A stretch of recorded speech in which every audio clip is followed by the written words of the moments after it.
Did you know that more than 90% of you are not subscribed? Let's fix that. Those are rookie numbers. Alright, welcome back to another Binge Cap, everybody. Which one is this? Is it sad that I don't remember what season we're at? Yeah, we're on summer 2023. It's just mainly because this season has felt so long, at least longer than some of the other seasons I've been covering. So I would kind of forget, just like, wait, this was summer, right? Yeah. And well, boy, have we got a fair decent amount to cover today. It's an interesting theme going forward with these Binge Caps. Like, I still remember, like, the first couple Binge Caps I did were only, like, a couple, like, handful of shows. But now that I'm more, like, in the vein when it comes to new upcoming shows and whatnot, we have a lot more to talk about. And unlike the previous Binge Cap, where I talked more negatively about certain shows, I definitely would say I have a lot more praise to give this season as opposed to previous seasons. Granted, there are still a couple shows in which it was like, I gave them a shot, but I don't really recommend them. Let's just jump right into those shows. Let's get those out of the way, and then we'll talk more about some of the shows I more recommend. First one, I'm not gonna even try to read the Japanese title, but The Dreaming Boy is a Realist. Now, a common theme with most of these shows was that,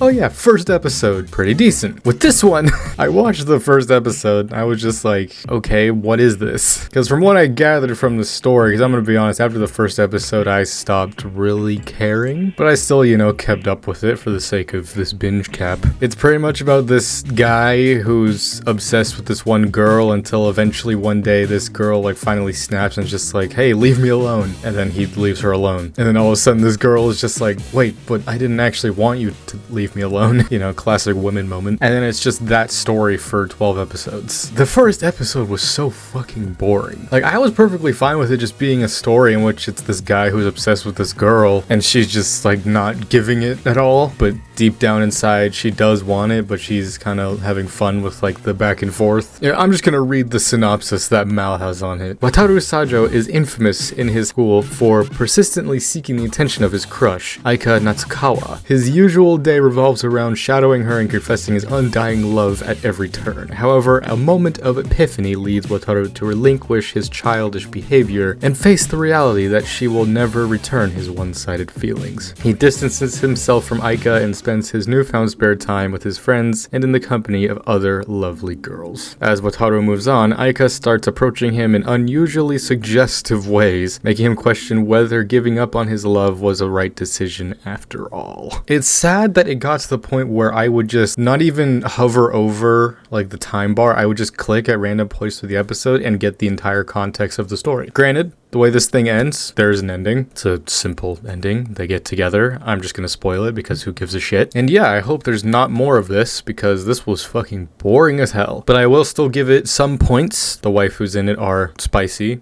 a little bit, I guess, despite them being pretty much cardboard cutouts. So 2 out of 10.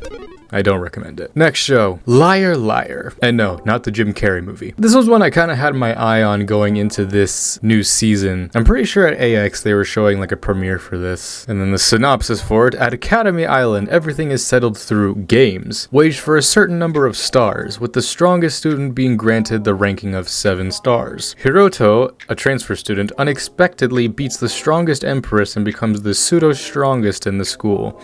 A mind game of lies and bluffs begins. That's such a boring synopsis. I thought this was gonna be some like no game, no life kind of homage paying anime, but no. It's pretty much just this guy who lies and bullshits his way through life. This was another show that I kind of watched half the first episode and then proceeded to just skim. No, I actually did an experiment I wanted to do for a long time. I did that a couple times this season. I watched the first episode and even a little bit of the second episode, and then I was just like, I'm curious, how much context will I really miss? I then jumped all the way forward to the last episode, and I feel like I missed nothing. I feel like I was able to just fill in all of the rest of the gaps of what happened in the story. With just like, oh, I can see where this character came from, why this is all happening, blah blah blah. So I saved myself a lot of time. It's like if someone watched Kill la Kill and Chivalry of a Failed Knight and was just like, yeah, let's do that, except remove like most of the lewd aspect from those. An interesting concept concept, I guess, but again, it's been handled better in a lot of other shows. It looks decent, you know, like animation and art-wise. I would give it just a 4 out of 10. There was a couple of things that were intriguing, but at the end of the day, I don't recommend it. Unless, you know, like even if I don't personally recommend some of these shows, I won't dissuade you from going and watching them. Form your own opinion, but just for me, this wasn't it. Now going into the shows that I more recommend. The Masterful Cat is depressed again today. Dekiru neko wa kyo mo yutsu. When Saku took in a stray black cat, she never expected that he would become the equivalent of a housekeeping life partner. But Yukichi, a giant cat who towers over Saku, is not your ordinary feline. He takes great pride in his culinary skills, and a good sale at the supermarket always gets his whiskers twitching. Saku may not have her act together yet, but at least she has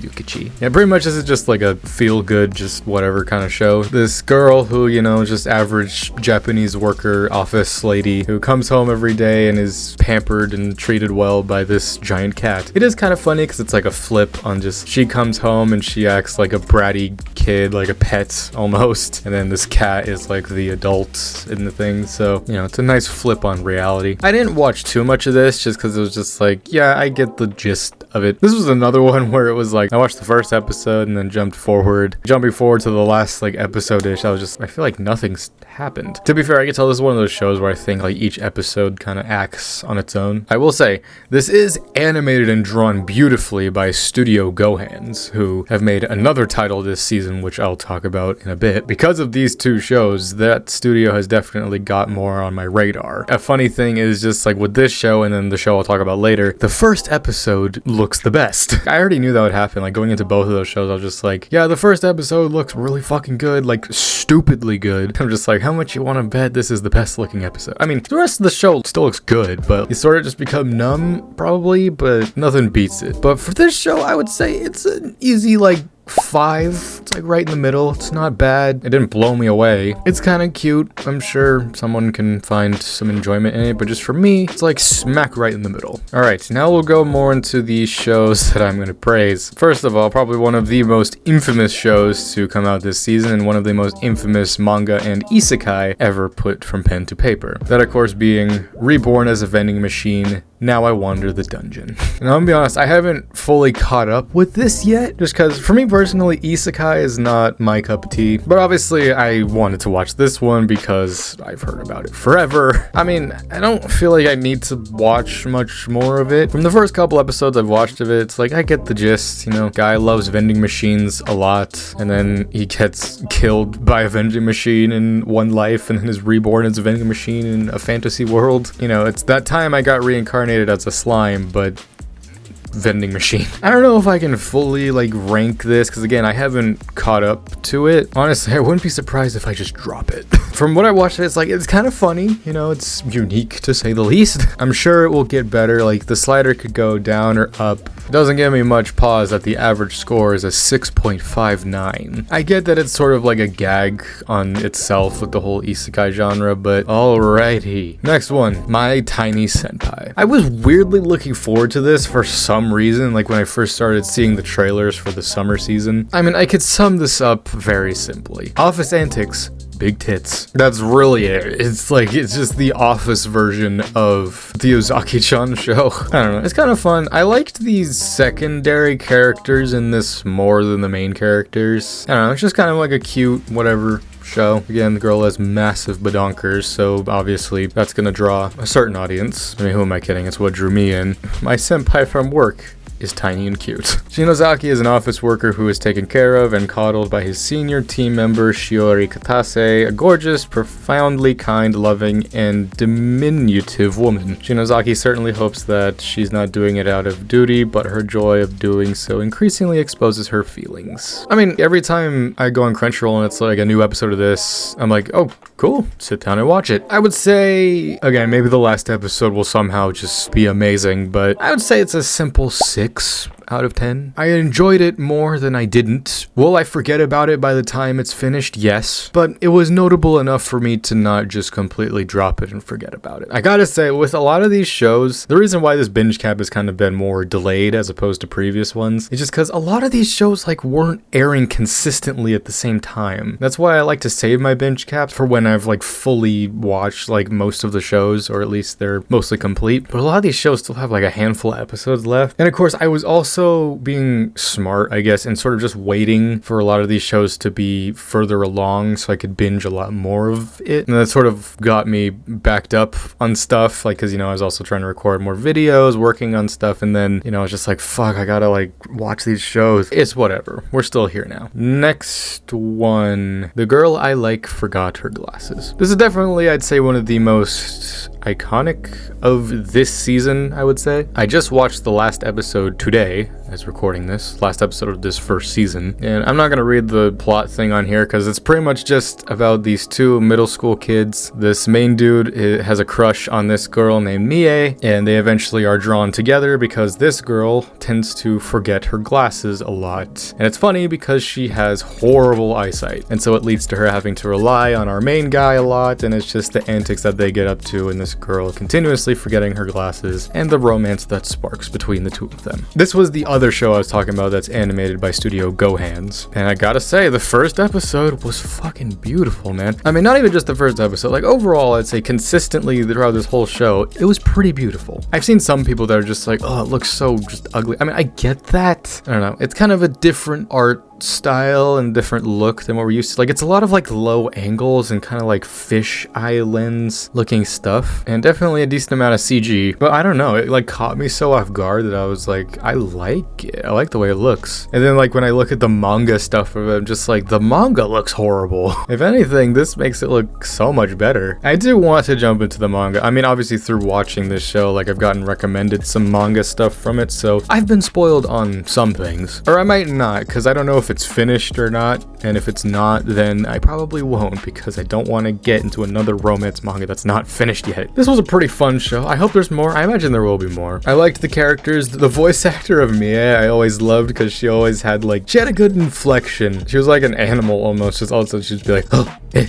oh, eh. The main dude, I will say, he kind of rode that line a little bit of like Kazuya from Rent a Girlfriend, where it's just like, she wouldn't even be doing anything, but he'd just be looking at her and just be like, oh my god, she's so fucking beautiful. It was a fun story just because it's a story which it's more focused on his love for her and then her developing love for him as well. And it's just this contained story between the two of them. Overall, I give it a solid 8 out of 10. Alright, this next one, My Happy Marriage. This is one that's been like in the back of my mind since this season started, just because when I was at AX, I got to see the premiere episode for this like a couple weeks before it came out, and I was waiting for it to fully be done, and finally it was done, and I jumped on it and just like blew through it all. Like pretty much this story, it's about this girl named Mio. She's born into this family, and then like her mother dies, and then she's adopted by this rich family, and then she's been abused as like a servant all her life because she has no supernatural abilities or anything. And then eventually she's married off to this high noble guy, and then it's pretty much this story about this like super hot just like military guy like taking care of her and whatever. I thought it was gonna be a case of like, oh, this guy's so like stern and whatever, he's like a male tsundere, and then like she's gonna help him come out of his shell, but no, it's My Happy Marriage. I will say, I didn't expect this to have so much of a supernatural angle going into it. Like, it's straight up, like at one point the main dude snaps his fingers and shoots a lightning bolt, and I'm like, oh, okay, so this is just like supernatural shit. People were hyping up this shit so much. I will say, it's pretty good. The animation was surprisingly good, and of course like the elemental effects were very nice to look at. It's interesting, the score on here is a solid just 8.0, which that's pretty rare. It is on Netflix, but I gotta say, when I was watching it on Netflix, I'm just like, why does this look so shit? Like, not the show itself, but like the quality for some reason on Netflix, it wasn't like full quality for whatever reason. Maybe it was just something on my end, but it was something I was noticing. It's just kind of this weird, depressing show even about this girl just escaping this captivity of her previous life, and then of course this guy is just showing her this amazing life. They get engaged, they love each other, and it ends in a way in which it's like, there's probably gonna be more more, but if there's not, then that's fine. I didn't like it that much. Like, I'm gonna be honest, it sort of was just a background show for me that I had on while watching other stuff as well. You know, I'm ADD like that. It's also kind of an ASMR type show because the main girl talks at like this level constantly. I would give it an easy 7. I found myself fast forwarding through stuff, but I still found myself, you know, liking certain parts of it. There's a cool fight scene between the main guy and another character that will probably be the only thing I remember from this going forward. You know, it's still fun. It's a nice memory as well that I got to see this premiere to AX and whatnot, so I won't forget it for that at the very least. Now, the last two obviously are ones that I'm going to give huge praises for. I figured I'll talk about this one, even though I've already dedicated an entire video to talking about this already. I might as well talk a little bit more about it here now, because I haven't given my score on it yet. That being Rent-a-Girlfriend Season 3. Now, of course, check out my video, which was my drunken stupor rant about Season 3 and just Rent-a-Girlfriend in general. This was definitely the season that saved this series for me, I'll say. Because Seasons 1 and 2, while I did like them more than the average person probably watching this show, that's just mainly because of the new character, the neighbor character of Yamori. Because, you know, she's very bright, bubbly. She gets the plot moving more than a lot of the other characters in this. There's still one more episode before this season's done, so I'm curious how that's going to ultimately wrap this out, because obviously this is going to be one of those shows where it's probably going to go on forever. I mean, there's more than enough material for them to adapt. But I will say, this has definitely been the season that has progressed the plot the most. It's going to be probably the big turning point with these characters. Why am I talking about this show like this? Like, no one cares, dude. If you haven't already watched Rent-a-Girlfriend, you're probably not going to, and I don't recommend it, because this show fucking sucks. But I'm just weird, and that I can admit that, but at the same time, I'm watching it and I can't stop watching it. Why? Because I'm fucking insane. The main character is horrible. Like, let's just get that out of the way. Like, not horrible in like the scumbag sense, but horrible in just like he's so like bipolar with his emotions that it makes me want to drive a drill through my fucking eyeballs. And Chizuru, the main girl, isn't much better because she's so one note and boring as shit that all the other girls shine much more brightly because they at least have character traits that make you like them. God, I'm having a part 2 to my video all over again. The show is just still weirdly fun. I can't describe it. Again, I'm weird. This season, I will say I've liked the most out of the previous 2 seasons, and I'll give it a solid 7. I don't remember what exactly I ranked the other 2 seasons, but I would hold it higher than both of those. Now then, moving on, I want to give actual praises. This next one is a show that I kind of have a guilty pleasure for. Is it even a guilty pleasure? Because the first season of this, I feel like is, I won't say unanimously, but I think most people watching were just like, yeah, it was pretty decent, I want to see more. And that is, of course, Masamune-kun's Revenge. Now, this, of course, is Masamune-kun's Revenge Season 2, or Revenge R. I was debating whether or not I was going to dedicate a video to really talking about this, because with this season, I was like, holy shit, they really did that. Because Season 1, I will say, it's been one of the ones where I've watched it and I just kind of keep thinking about it in my head and just like, huh, should I read the manga? I still might, because I don't know if like the ending of this season is the end. It kind of feels like it is, but I wouldn't be surprised if there's a little more. The basic plot of this whole show in general is our main dude, Masamune. Growing up, he was a fat little tubby kid, and he befriended this rich girl named Aki, and slowly over their time together, he fell in love with her. It came to a point where he was about to confess to her, and then out her window, she's just like, I don't want anything to do with you, you pig's foot, you fat ass. She didn't say that. And of course, that sent his whole life on just a downward spiral, or upward spiral. It was the greatest motivation story for somebody, just like, because of that motivated me to become hot. So like going into his high school life, he's super jacked, or I won't say he's jacked, he's ripped. You know, he's handsome, he's the talk of the whole town, and then suddenly he is reunited with that rich girl at his school, as she's known as the cruel princess because she denies every boy who tries to confess to her. And so where the whole revenge plot comes in is he's just like, all right, I'm gonna make this girl fall in love with me, and then I'm gonna reject her because she's so infamous for rejecting all these guys. I'm gonna be the one to reject her and get my revenge. And that's pretty much the whole story. Like going into it, I'm just like, holy shit, like let's go, dude. And that was like the whole thing for like Season 1. I was just like, I'm weirdly into this plot. And even going through the whole of Season 1, it's just like, all right, she's tsundere, I'm all for that as well. And like there's different characters that come come in. There's one dude who like masquerades as like the fat version of himself, and it's just like this back and forth. And then the way season 1 ends, it was just like, oh man, like, cause I'm pretty sure season 1 like ended many years ago. I don't remember exactly. Well, cause I remember I rewatched it like recently within the last couple of years, and then like when I got to a certain point, I was just like, wait a fucking second. I've watched this before. I just didn't remember it for whatever reason. So that has to mean that like I watched it during my first wave of really getting into anime, where I was watching a bunch of just ecchi bullshit. But either way, going into now season 2, which came out this season, holy shit, what the fuck was this season? Now, before I say anything, I loved it overall, just cause I'm just someone I need progression, man. I need something. There was so much progression. Too much, even. Like, I don't want to spoil it, really. You know what? Fuck it. Because I don't know if I'm going to dedicate a video to this or not. I probably won't. But for the sake of it, spoiler warning for the remainder of this show, because I kind of want to talk about it, because I don't know if I'm ever going to be able to talk about it again. But dude, I read some things that the ending for this, the author was kind of being a coward and not committing to one story beat, because the way this season ends, there's this back and forth between Aki and Yoshino, in which it's just like they both know that both of them like Masamune. But of course, biggest thing with this season, the biggest reveal is that the girl who called him Pig's Foot in season 1 was actually Yoshino, which explains why Aki has like such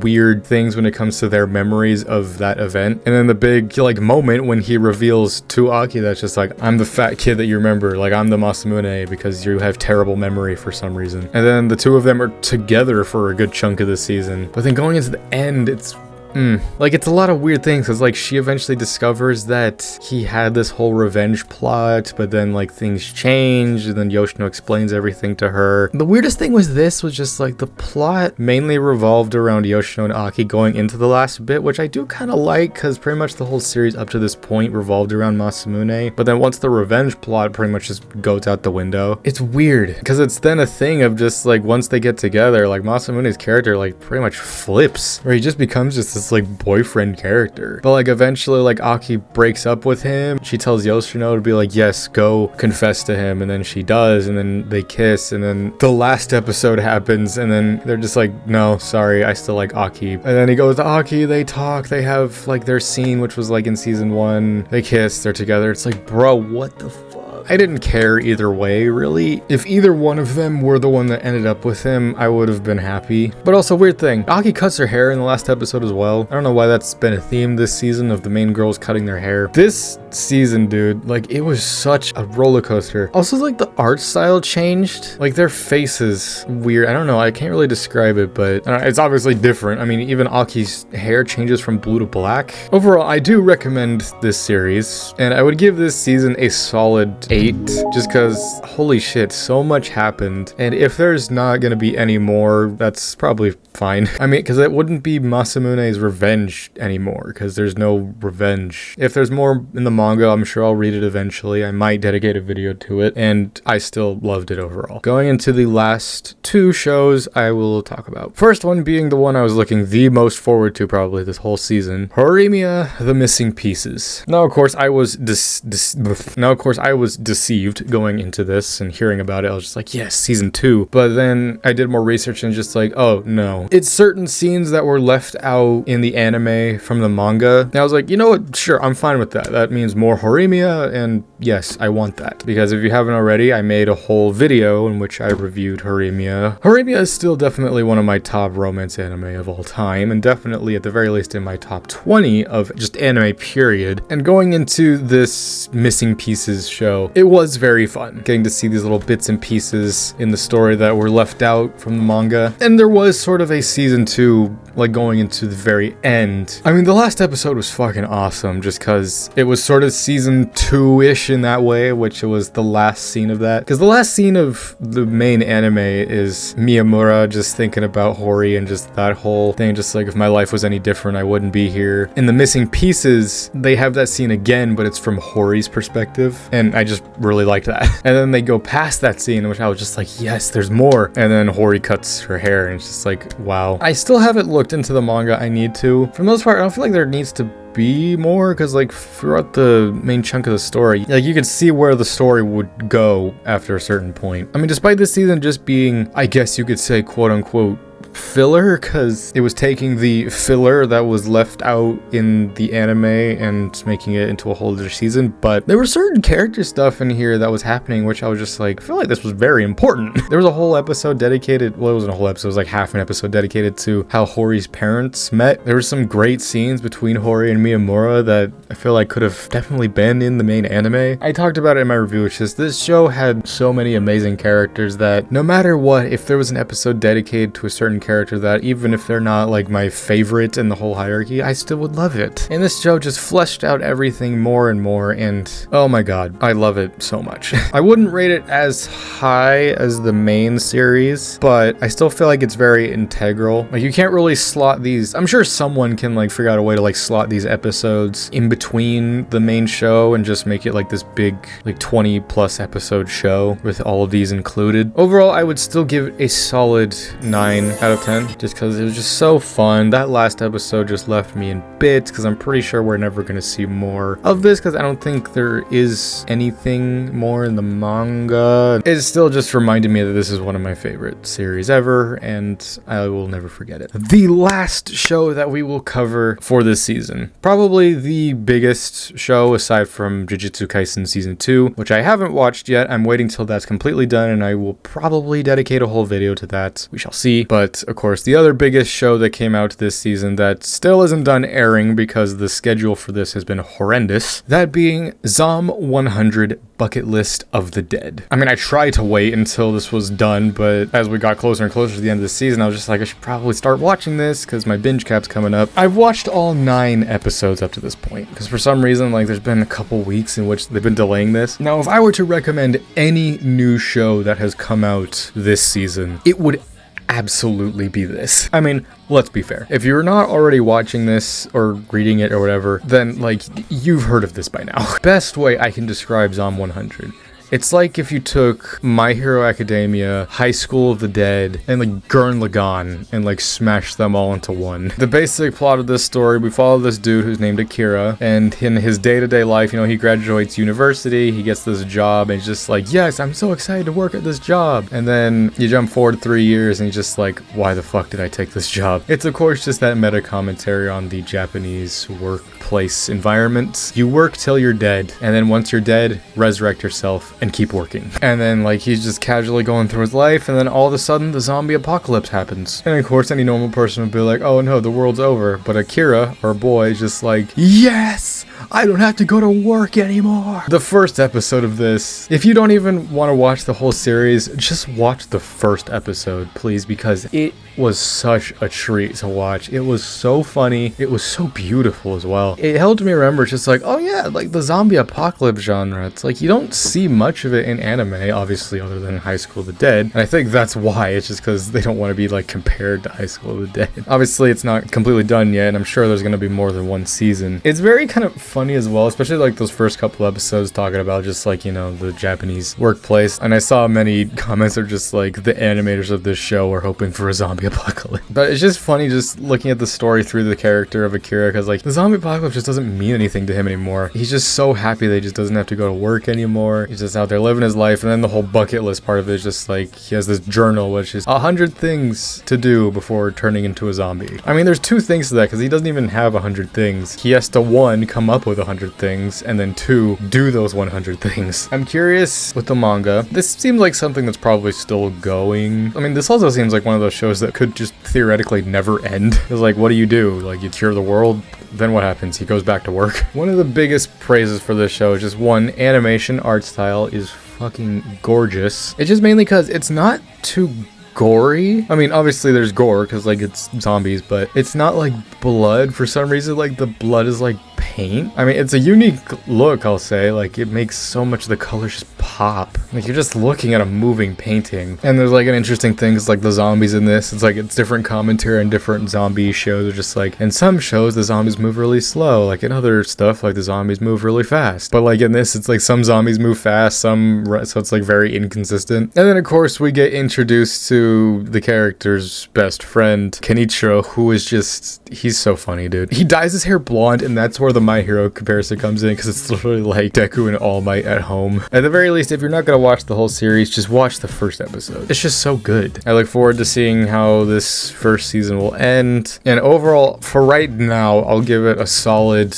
9 out of 10. Like, I just get so excited every time I see a new episode. And out of everything I could recommend that came out this season, this is definitely the thing I recommend the most. Whew, that was a good amount of shows we covered. Now, I did say I was gonna praise stuff, but I feel like that was like an average. I had more stuff I needed to talk negatively about than other stuff, but it's still really fun. I've thrown around whether or not I want to maybe do videos in which I talk about shows that I'm watching at the start of the season and then compare it to the end of the season, what I talked about. I might do that. I don't know. We'll see. Either way, thank you for joining me for the summer 2023 binge cap. We are now going into the fall 2023 anime season. And oh boy, there is a good amount of stuff coming out that I cannot wait to see. There's of course going to be Spy Family Season 2, Eminence in Shadow Season 2, the 100 Girlfriends That Love You Very Much, Girlfriend Season 2, a bunch of Season 2s, man. Toilet Bound Hanako-kun Season 2, and yeah, just a bunch of other just one-off stuff that looks really fun. And man, I just can't wait to watch it and then have you all join me in 12 to 13 weeks for the next binge cap. Thank you all for joining me on this.